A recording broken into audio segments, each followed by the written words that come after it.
sur instruction du Premier ministre,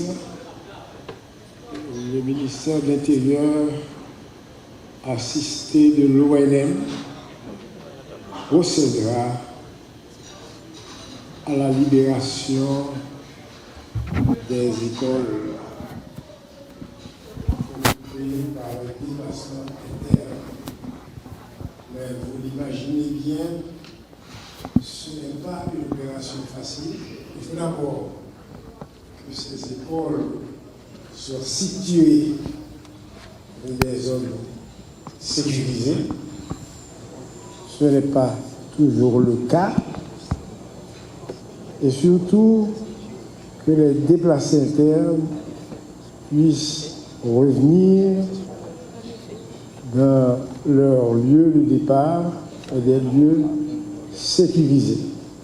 Évidemment, le gouvernement, sous la conduite du Premier ministre, avec l'accompagnement de la nationale de Colombie, et tout ce qui était un peu autour du bourdon du ministère de la Planification.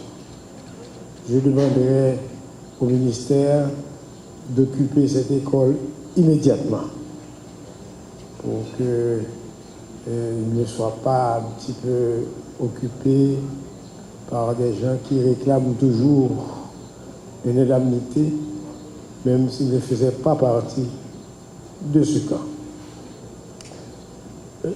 Le prochain site qui nous intéresse beaucoup est celui du lycée Marie-Jeanne. Nous sommes en train de tout mettre en œuvre pour libérer ce lycée, d'autant plus que nous savons que les élèves ont quelques difficultés, ne pourront éventuellement pas revenir au lieu qu'elles occupaient l'an dernier. Mais nous allons progressivement et réaliser l'instruction du Premier ministre pour libérer l'ensemble des camps déplacés. À Solino, je pense qu'en octobre, les écoles pourront fonctionner normalement parce qu'il ne s'agit pas seulement de déplacer une école, mais aussi de pacifier la localisation d'origine des déplacés internes. L'autre bagaille qui intéressait dans l'intervention ministère, c'est question commission municipale d'éducation. Le plan opérationnel avait prévu la mise en place de cette commission municipale d'éducation.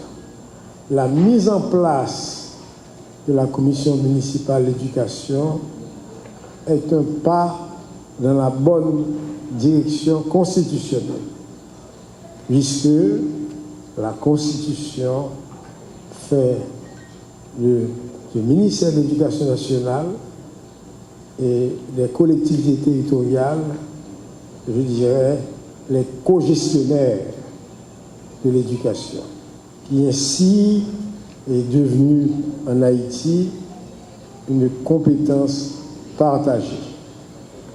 Donc, moi, inviter, moi, demander toutes mères dans la République là pour vraiment embrasser question commission municipale d'éducation.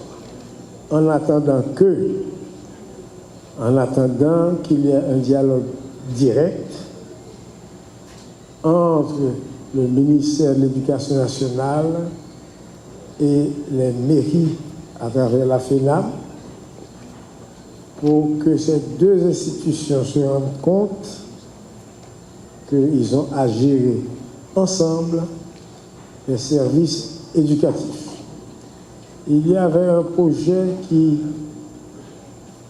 était en gestation.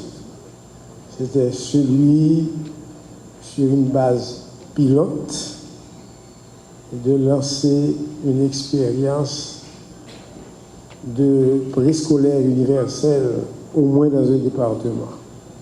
Il est un peu tard maintenant, trop tard, pour réaliser ce projet, mais je crois qu'il sera toujours d'actualité, soit au cours de cette année, soit pour les années à venir, parce que l'éducation préscolaire, l'accès à l'éducation préscolaire est un droit pour tous les enfants haïtiens. Et nous savons que dans beaucoup de cas, les méthodes traditionnelles pour cet accès au préscolaire ne suffiront pas.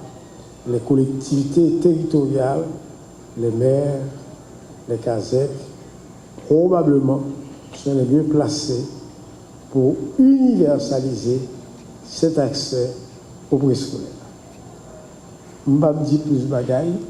Je remercie le ministre là d'être qu'il était invité nous, il était invité moi, et je souhaite nous une très bonne rentrée scolaire. Merci beaucoup.